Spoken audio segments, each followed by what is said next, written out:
Good morning, everybody, and welcome to Free and On the Road, where I am making you a coffee. Too bad you're not here to drink it, and I'll have to drink it for you. Anyway, we're going to go ahead and get started. I feel like, I don't know, I've been getting up early, but I still feel like I'm slow going in the morning. But anyway, I got this really cool trick that I actually learned from another coffee what do you call a coffee influencer, and I'm going to show you this morning, but I need my portafilter before I get started. So I have a handy dandy assistant helping me today. She's gathering all the things that I need because we actually decided to do a little walk this morning before my live, so I was a little bit behind, but that's okay. We got this. Good morning, MN. All right, I'm going to show you this new trick that I learned. I always talk about when you turn your machine on the first time, when you turn your Breville on the first time, to run a shot.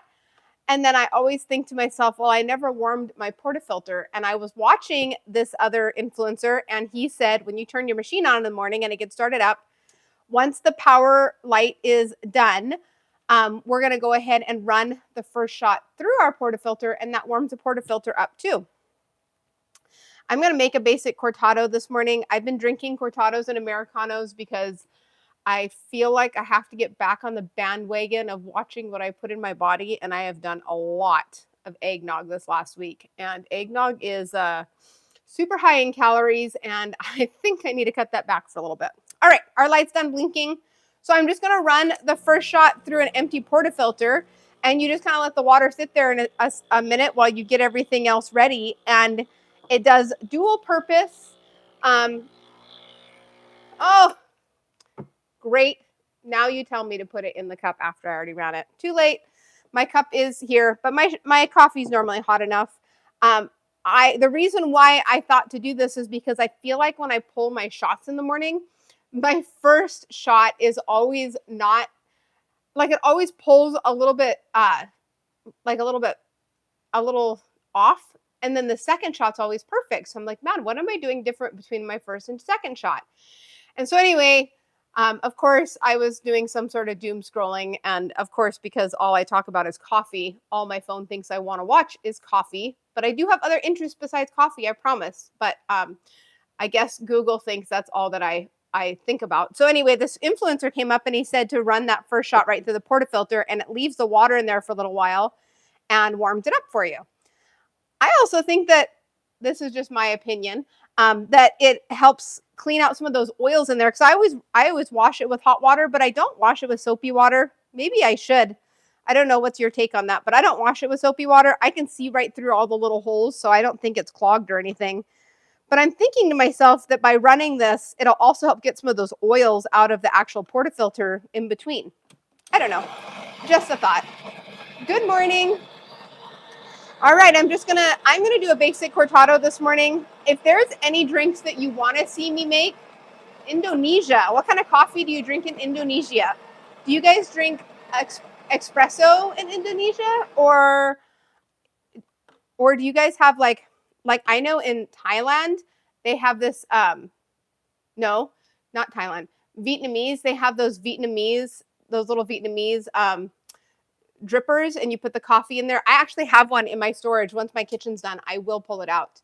I sure hope we don't run out of coffee. That would be awful. Americano is like my favorite drink. If we run out of, let's see, 20 years, how old would I be? No, I'd still be alive in 20 years. So I'm going to cross my fingers and hope that the coffee belt keeps up with our coffee consumption.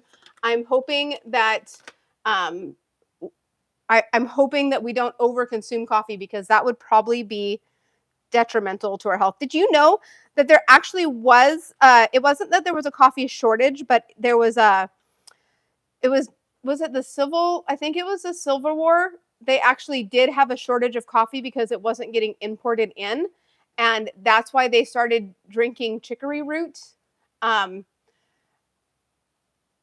They started drinking chicory root in like the, man, all my brain cells, it's taking all my brain cells right now. Where do they, in like the Louisiana area, they started doing that because of the shortage of coffee.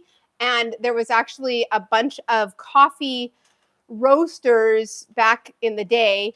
Oh my gosh, the coffee from Poop Animal. I can't believe you said that. I actually have a friend. You guys are making me so sidetracked this morning. I will get to coffee making, I promise. That coffee from Poop Animal is like the most expensive coffee in the world. Gonna pick up from, ooh, we wanna know what local beans you have. Make sure you let us know what you get, Picker. We wanna know what coffee you're getting locally. I have, today my coffee is a semi-local roast. This is from Conway, Arkansas, Round Mountain Coffee. That's what I'm doing in my Breville this morning. I am gonna actually do a cortado. I might do an Americano a little bit later, but this is gonna be a cortado. Okay, back on track. Sojo Coffee Company, Lakefield, Minnesota. Okay, I'm going to have to look it up. Yes, Coffee Luwak. I actually have looked up the poop coffee. My girlfriend wants me to get some of it and do it on my channel, and I haven't gotten the guts yet to try animal poop coffee yet, but I have heard of it. All right, I had 19 grams in my portafilter. I did the little breakup whiskey woo thing. Now I'm going to holy cow, guys, my brain. Whoop. Okay, now I'm going to tamper the espresso down. I warmed everything up and then I talked so long it probably cooled right off again. That's all right. I think once it's warm, it's warm. We're going to go with that. It's like when I get to the gym, once I do my walk, I'm warmed up, right? So I don't need to warm up again. It's the same thing. The coffee machine is warmed up. All right. I got my espresso tamped in there. I'm doing a cortado this morning. Americanos are actually probably one of my favorite drinks, and I started doing an Americano just for fun, where you steam the Americano. Maybe I'll do that after this if you guys hang on here and keep me talking long enough. I might make a second drink. We'll see how much time I have. I know sometimes I get tired of talking to myself, but when you guys all come in here and give me ideas of things to talk about, it makes it way easier for me to stay on here longer. I really am going to have to look into that poop coffee. I'm telling you, if my girlfriend watches this later, she's actually she's my coffee and gym bestie. But if she watches this later, she'll laugh because she has sent me many links about that coffee that I should get some. Okay, I'm just putting my cortado cup under here. My scale is there we go. I'm zeroing my scale out, and then I'm going to go ahead and run my shot. I'll press my double shot button and my timer button at the same time for pre-extraction. We are pre-extracting. It did 6.5 seconds, 7 seconds. It's pulling the shot pretty evenly. Yep, right down the middle like it's supposed to. That looks like a beautiful shot. I guess I warmed it up good enough, even though it sat for so long. It's morning time here, actually. Okay, so we are almost, oh, this one pulled just almost a little long this morning. Not bad. 33 seconds at 36 grams. That's not a bad shot. That's about where you want it. Has beautiful crema. You see that? I'm going to taste it before I steam my milk for the cortado. Ooh, that's really good. It has, good morning, brewer. We were just talking about different coffees from around the world. We got somebody here from Indonesia today, and he was telling us about poop coffee. Have you ever heard of that? My girlfriend's been trying to get me to order some and get it brought in, and I haven't done it yet. Sorry, I moved my scale. I've been weighing my food again because I think that I need to get back on track. I've been drinking too much eggnog on this show.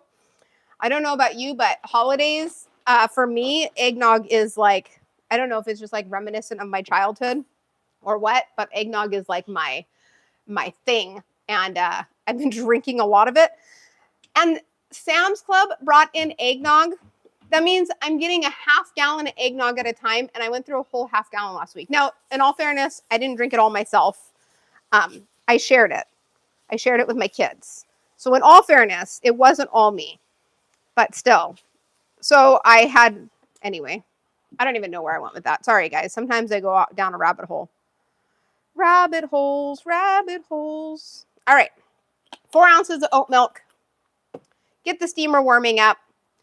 I have been really bad about recording my latte art because sometimes I get really disappointed in my latte art. I don't know if any of you make espresso or make latte art, but I was getting really disappointed in it. And then all this, yes, that's exactly what we were talking about, was a Kopi Lu, how do you call it, luwak? But yes, that's exactly what we were talking about. My girlfriend keeps telling me I need to get it on my show and we need to try it out here.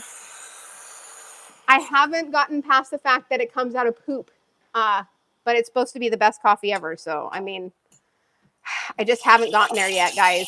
I haven't gotten there. But I mean, it's the cat's meow.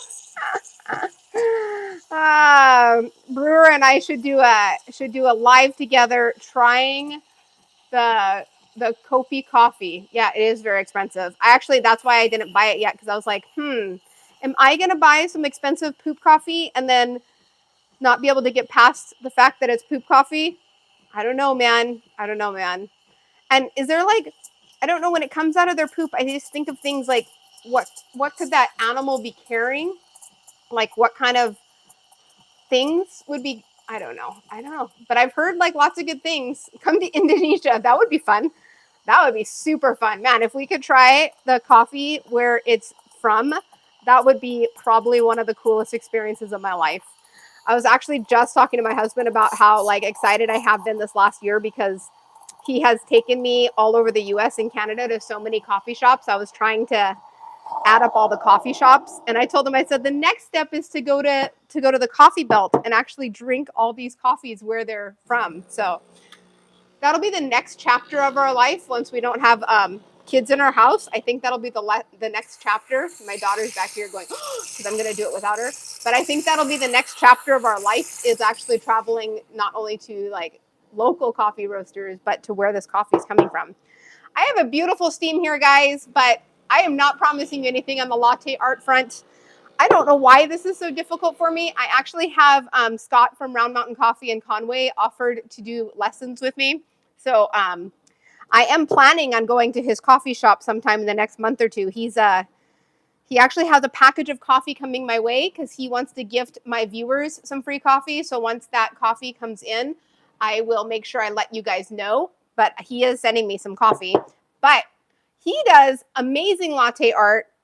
Every time he pours it, I'm so jealous, but I am not that good yet.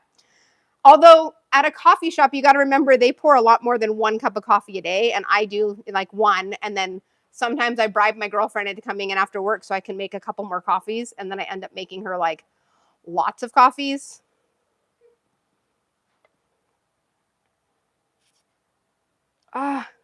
Almost something, guys. I messed it up with the second pour, but it's almost a tulip. I mean, almost there, almost. Oh, this tastes so good. Man, I don't know. I think it's because I waited so long to have my coffee this morning. Holy cow, my hair is just this is what happens when it gets dry outside. I get like frizz ball hair. Anyway, when I wait so long to drink my coffee in the morning because I've been doing so much already. Holy cow, my house is a mess. You guys are so lucky that I don't care about what everything looks like under construction. Anyway, back to coffee. This tastes so good. I steamed the milk. One thing I did learn about steaming the milk is I like my coffee really hot, and that's why when Picker said I should have heated up the cup with that shot of water, he's so right, because I normally over steam my milk because I'm trying to make my cortado like as hot. I like it like hot.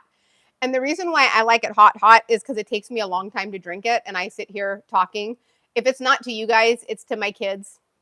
I pretty much talk all day long, so it's really hard to like enjoy all the coffee before it gets cold. So I like it really warm when I make it. And my biggest problem that I was having was I was overstretching the milk. Have you heard of that, when you overstretch it? So I was over steaming it, like almost to the point of boiling.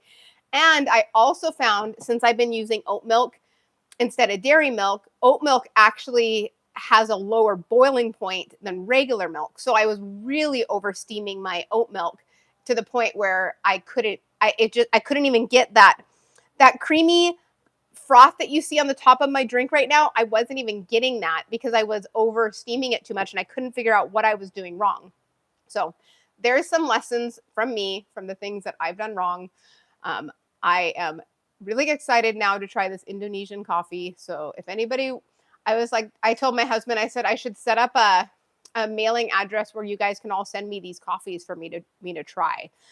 I think that it's really fun to try different coffees. Are you the kind of coffee person that, this is like, I always wonder this when people are watching, are you the kind of coffee person that finds a good coffee and stays with it, and that's all you drink every day? So like, for example, for a year and a half, all I drank was Epicurean coffee. I love Epicurean coffee, by the way. We have partnered together for the last couple of years, and they have been amazing.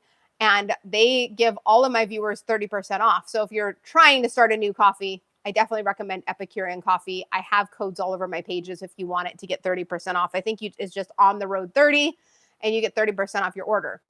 Or are you the kind of coffee person, which is kind of like what I am, where you find a really good coffee and you're like, man, that's so good. And then you drink it for a while and you're like, man, this coffee is so good. But then you try another coffee and you're like, oh my gosh, that coffee's even better. It's not that it's better. It's just that sometimes your flavor profile gets used to like that previous coffee. And then when you change coffees, you're like, wow, that is an amazing coffee. Anyway, I'm the latter. I could stick with the same coffee all the time. I really don't have a problem with that. But I feel like, especially with all this like traveling, when we travel from coffee shop to coffee shop and I get to try different roasters and I get to hear what I really love. Like, this isn't just because I'm an influencer. I would really encourage, like, if you do any traveling and you go to any real like coffee roaster or coffee shops, try to talk to them, because most of the owners will come out and talk to you and tell you like what their process is. And I have been imparted so much knowledge from these coffee shop owners and roasters that I've met. I would say probably in the last year and a half, I have gleaned way more knowledge on the coffee roasting aspect. And I don't even know if I really want to roast coffee. I might eventually one day. I know my husband always says that I say I don't want to do something, but then I do it because I just love coffee so much. But roasting at home, unless you're doing it in a pan or like small like that, roasters are pretty expensive. I have looked at that. I think it's called, I don't know how to pronounce these names of these companies. It's called Roast, but it's ROEST. And they have like an at-home roaster. And I know Adam from Specialty Coffee Institute, he does all the training for the Specialty Coffee Association. He has one of those. And when I ordered their cupping, he actually roasts all of his small batch roasted in that roaster. So I have looked into those, but they're pretty pricey. And you know, I am just a normal everyday person. I don't have tens of thousands of dollars to spend on coffee equipment. If I did, my house would be under construction, right? I mean, what I really need is somebody to just come in and finish constructing my house. On that front, I think my cabinets should be done in 2 weeks, they said now. I was hoping by Thanksgiving. I don't think it'll be back by Thanksgiving, but like I told you before, maybe by Christmas we'll have a coffee station. The only thing I am bummed about, sorry, I kind of go all over the place. This is how I am in real life, guys. I don't stay on one topic very long. Anyway, the only thing I'm worried about with that coffee station is the corner that is going on. I know I've kind of showed you that part of my house, but that corner, it's a disaster right now. The corner that it's going on, the electrician came and fixed the electrical behind it. So we have plugs behind it, but the light in the area is not working. So that means whenever I do my coffee in the morning, I'm going to have to figure out some sort of lighting situation. And you can see in my house, it's already kind of like, I don't set up lights for my live, and you can tell how drab it is in here just because it's so dark. So anyway, what are your guys' thoughts on coffee? Do you change your espresso machine in your espresso in your espresso machine? Are you somebody who, when you pull your Breville shots, I always wonder this too, because I see a lot of influencers where they measure out exactly 18 grams of beans. They don't measure out the grinds, they measure out the beans. And then they have like this little thing that goes on here so you can grind exactly how much you put in there. Do you do that? Do you dose it out before you grind it, or do you dose it after you grind it? I don't know. just things that I wonder. I like hearing from normal people like me what they do, because I know there's some people that they take this to the next level. And, I still have a life and I still have to just enjoy my coffee. Like, I watch some of these guys making coffee and it literally, without talking, like just watching them make coffee takes them 15 minutes to make a good cup of coffee. Well, honestly, I've timed myself because I make coffee in the morning before I leave for my girlfriend. And I can do it in 3.5 minutes on a Breville. And a Breville is a slow machine. So, I mean, anyway, those are just my thoughts. I think we've come full circle, guys. I think we've come full circle. I'm almost done with my cortado. I'm not almost done. See, I'm still drinking it. That's why I needed it hot. So I am going to have to go to Indonesia. I don't know if Brewer said where he was at. I'll have to go there. And obviously we know Minnesota. There's good coffee in Minnesota. I haven't tried any coffee in Minnesota. I haven't, good morning. I haven't tried, I think when we do our travels, we've gone through Texas. So I've tried quite a few Texas roasters. I've gone through New Mexico, California. I've done Southern California, but I haven't done Northern California. What else? Where else have we gone? I'm thinking in the last year, like what places we've really gone. Obviously Oklahoma, because that's close to us, and then Arkansas. That's the one I'm drinking right now is Conway, Arkansas. I have tried. Oh, I know what really stuck out to me. Louisiana actually had some really good coffee, and it's interesting because Louisiana has a different coffee history. Louisiana actually has like a lot of the chicory root in the coffee at a lot of the coffee shops. So that's actually pretty interesting to kind of learn some of that coffee history. We did go to Florida this year, and there was a roaster in Florida. I cannot remember the name of them. They were a little bit bigger roaster, but their coffee was pretty phenomenal. It was actually so good that my husband, who's not a huge coffee drinker, actually went back and got a second drink. And he's not, coffee kind of upsets his stomach sometimes, but if it's a really good coffee, it won't. So if you know, like if your coffee is, you see Bob back there? That's Bob. He's trying to make my house clean. A year ago. See, that's about where I'm at too. I do. Brewer said that he has a company that he found about a year ago, and he absolutely loves it. But he still tries a new coffee every week or so. So I kind of feel the same way. I have my coffee that I stick with. Like I really love Epicurean. I love the fact that they're organic and they're specialty. I love the fact that they know their growers and it's all small hand-picked growers. So there's certain things about it that I absolutely love. I always have Epicurean on hand, and to prove it, I'll show you a bag right now. I always have Epicurean on hand, but I do like trying other roast, and that's why I have this Conway roast. Normally when I try another roast is because I went into the coffee shop and I talked to the owner, and then I was like, all right. Or they pulled me a shot and I was like, man, that was a really good shot of espresso. I'm going to have to make it at home. I've also had experiences where there's a specific coffee roaster that I love their coffee, and I went to their coffee shop and it was terrible.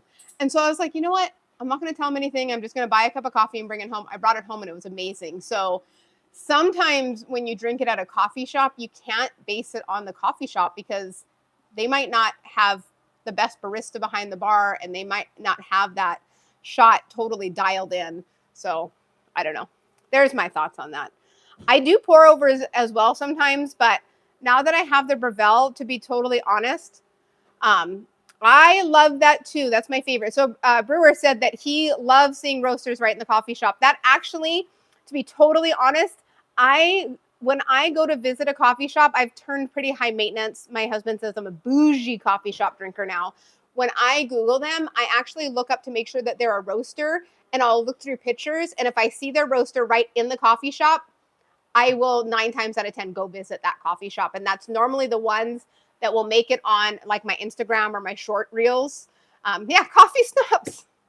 I mean, once you have good coffee, it's really hard. And I'm sure like a lot of you can relate to this. Once you have good coffee, it is really hard to just drink coffee. I actually, Brewer, I watched your video on gas station coffee and I pretty much laughed the whole way through because it was so relatable. Great job on that. I wanted to throw that out to you because I was like, man, so true. That's why when I travel, I haven't posted this yet, but when I travel, I take my AeroPress with me everywhere. I do not. I used to be able to just drink gas station coffee. I used to even be able to drink Starbucks coffee, but Starbucks coffee is only good if you put 16 ounces of milk and 5 ounces of sugar. Then it tastes good. So you're no longer drinking coffee, you're just drinking sugar milk. Well, I like coffee, cortado in hand, right? I stick to, when I drink at a coffee shop, I'll either get a cortado, a 1-in-1, or a cappuccino. When it's hot outside, sometimes I will do, well, cold brew is like, I like testing cold brews from coffee shops because it gives me an idea of if they know what they're doing, because you can taste on the first sip of a cold brew how they did it, if it was done properly. And I know that sounds dumb, but that's one of the tests that I like doing. So a lot of times what I'll do is I'll order a cortado because it's my favorite drink. And then I'll ask for a sample of their cold brew. And sometimes if I'm traveling, if their cold brew is good enough, I actually have a bottle, like a 20-ounce bottle, and I'll fill it up with their cold brew so that when I'm on the road, I can just pour it into my cup as I go, because I obviously don't bring cold brew with me. And I am a coffee snob. So there you have it. I was sitting here debating if I should make another coffee. If my Indonesian friend is still here, I'll make an Americano for him, but he hasn't spoken up. But if he speaks up again, I'll make an Americano just so he can see me make an Americano. But if he doesn't, I think I'm just going to do the cortado this morning. I have been trying to cut back on the extra fillers like eggnog, even though it's my favorite. You know, I don't want to gain 20 pounds in the winter just because I drank eggnog all winter. But it is pretty amazing. This is like, see, this was really hot when I first started drinking it, and now it's perfect temperature and the flavor changed. I don't know. I'm sure if you're a coffee snob, you know this. Once coffee gets to a certain temperature, it's like the best drinking flavor. It's like not too hot, not too cold. It's not room temperature yet. It's like not so hot that it's burning your mouth. It's just like that right in between temperature. And then it like hits your taste buds on your tongue totally different. It hits like the back ones and the front ones, and it's just, okay, there you go. The last couple sips is always the best. I don't know why. It's just amazing. One good thing about running shots through the Breville, I never get grinds in my coffee. That's pretty amazing. You know what I hate? I hate grinds in my coffee. That's why even on my AeroPress, I got the little metal filter, because it's way cleaner than when you do it with their paper filter. My tips and tricks to not get grinds in your coffee. That's why I don't like French press. The only reason I used to be a French press junkie before all these things came out like AeroPress. I've been a coffee snob for a long time. It just has progressed and gotten worse. But I used to be a French press junkie, but then when I realized there's so many other ways to make coffee and not have grinds in your coffee, so worth it. All right, one vote. I just finished my coffee. Should I make one more drink before I go? Should I show you how to make that aerated Americano once, or should we just call it a day? I'll give you guys 10 seconds to decide. If somebody says yes, make another drink, I'll make it. Otherwise, I am going to head out for the day. I have lots of things to do. I mean, coffee is just part of my day. Anyway, I think we're going to go ahead and wrap it up today. Thank you so much for watching Free and on the Road. If you haven't already, please be sure to subscribe to my channel. I really appreciate it. You guys have helped me grow so much. I am up to 258 subscribers, which is amazing. Blown away how the support of you guys following and sharing. I really appreciate it. Thank you guys so much. Have a great day. I will be back on Friday for another live. And I also have a new video going up on Friday, which will be the descaling and cleaning of your Breville Barista Express. I also will be recording some new content this week. So if you have some ideas of some videos or some things that you want me to touch on my long form videos to really show you step-by-step how to do, make sure you let me know in the comments, or you can head over to Instagram, TikTok, Facebook, and I think that's all the socials there are. Anyway, have a great day and keep on brewing.